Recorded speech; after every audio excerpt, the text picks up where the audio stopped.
Iran's Islamic Revolutionary Guard Corps has seized 2 vessels in the Strait of Hormuz, marking Iran's first seizure of commercial vessels in the maritime standoff since the war began. In a statement, the IRGC Navy identified the ships as the MSC Francesca and the Epaminondas. Both vessels were detained for what the IRGC described as jeopardizing maritime security and were taken to Iranian shores. The statement claimed the ships had been operating without the necessary permits and had tampered with navigation systems. That is the IRGC physically removing vessels from the strait and bringing them into Iranian custody, inside a waterway that carries roughly a fifth of global oil and gas exports. The spokesperson for Khatam al-Anbiya Central Headquarters, following repeated threats by the US President and senior commanders of the aggressor.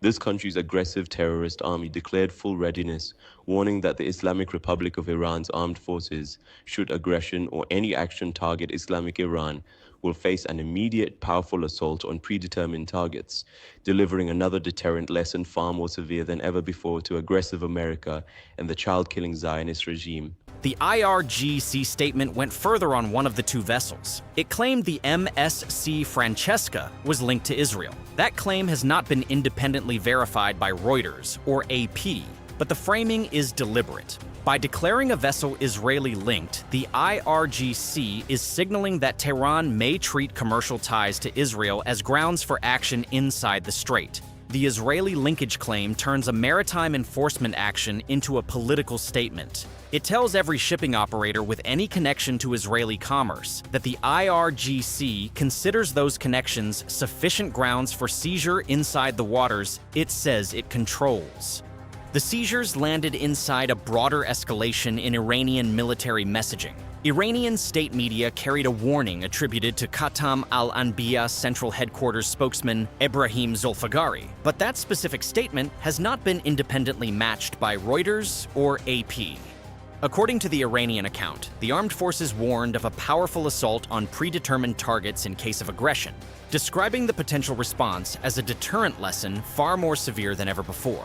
That language should be treated as Iranian state media framing rather than wire-confirmed fact. The institutional source of the warning matters. Khatam al-Anbiya is not a single branch of the Iranian military. It is the joint operational headquarters that coordinates between the regular army and the IRGC.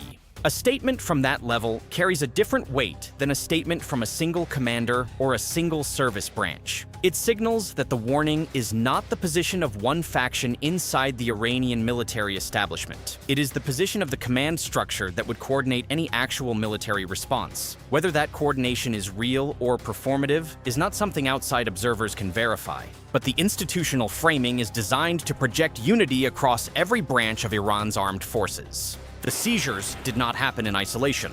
Earlier in the same week, at least 3 container ships came under gunfire while transiting Hormuz. UKMTO confirmed that a Liberia-flagged vessel was hit by gunfire and rocket-propelled grenades 15 nautical miles northeast of Oman, sustaining heavy bridge damage. A Panama-flagged and a second Liberia-flagged vessel were also fired upon. Iran's semi-official Tasnim said Iran had enforced maritime law, contradicting crew accounts that no radio warning was issued before the shooting.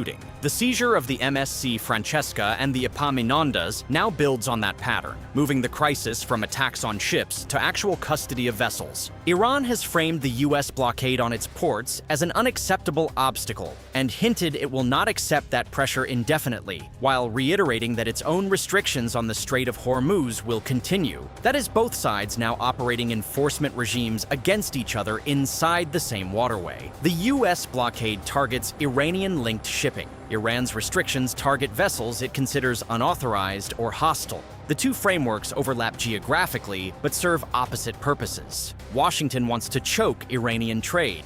Tehran wants to demonstrate that Hormuz belongs to Iran and that no ship moves through it without Iranian permission. The seizure of 2 vessels is the sharpest demonstration of that claim to date. As the 2-week ceasefire neared its disputed deadline, Trump announced an extension of the ceasefire, with Pakistani mediation still central to the diplomacy around it. The announcement appeared to be unilateral. It was not immediately clear whether Iran or Israel would agree, leaving the ceasefire looking more like a unilateral announcement than a settled deal. Trump also said the U.S. Navy's blockade of Iran's ports would continue, which Iran's leaders have called an act of war. The seizure of the two vessels landed inside that exact gap between an extended ceasefire and an active blockade, a gap where the rules of engagement are set by whoever acts first. Tasnim, the semi-official Iranian news agency, said Tehran had not asked for a ceasefire extension and repeated threats to break the U.S. blockade by force. That is the Iranian side publicly rejecting the premise of Trump's announcement while leaving the operational question open. Iran has not said it will resume hostilities. It has said it did not request the pause. The distinction allows Tehran to benefit from the ceasefire without owning the American framing of how it came about. The seizures themselves complicate that distinction. Seizing vessels inside a ceasefire one side says it did not request is an act that tests the framework without formally breaking it. In a Truth Social post, Trump claimed Iran wants Hormuz open because closure is costing it hundreds of millions of dollars a day. He said Iran only claims to want it closed because he has it totally blockaded.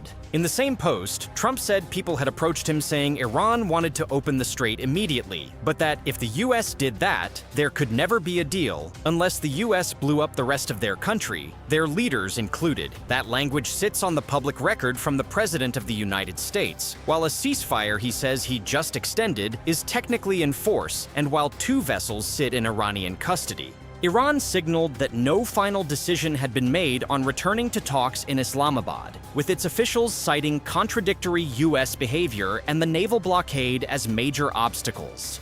Iranian officials walked through a sequence of grievances, starting with parallel ceasefire understandings that they say Washington has handled inconsistently.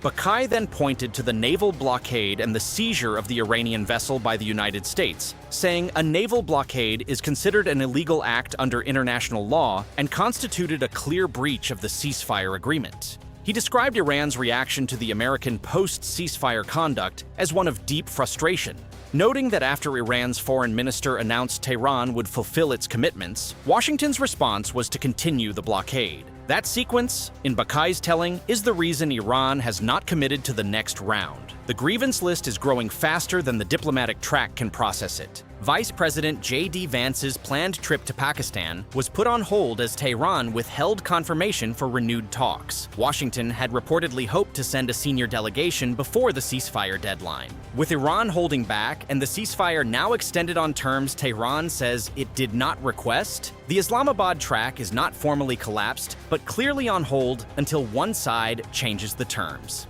The seizure of the MSC Francesca and the Epaminondas makes that hold harder to break. Iran is not just withholding a decision on talks, it is physically seizing vessels inside the strait while the decision remains unmade. The progression across the week tells its own story.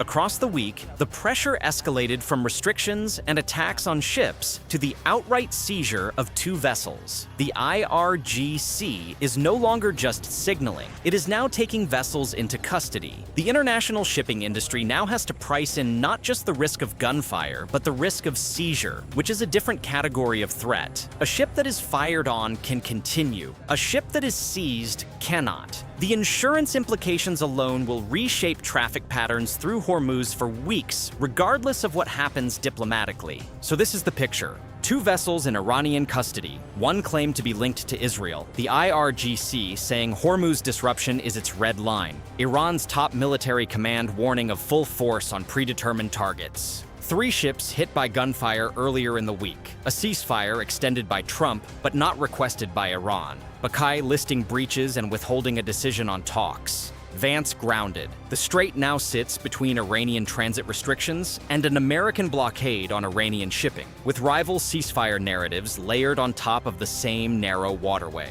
Iran is holding ships and holding back its answer on talks at the same time. Both are leverage. Subscribe to WLA for daily geopolitical analysis.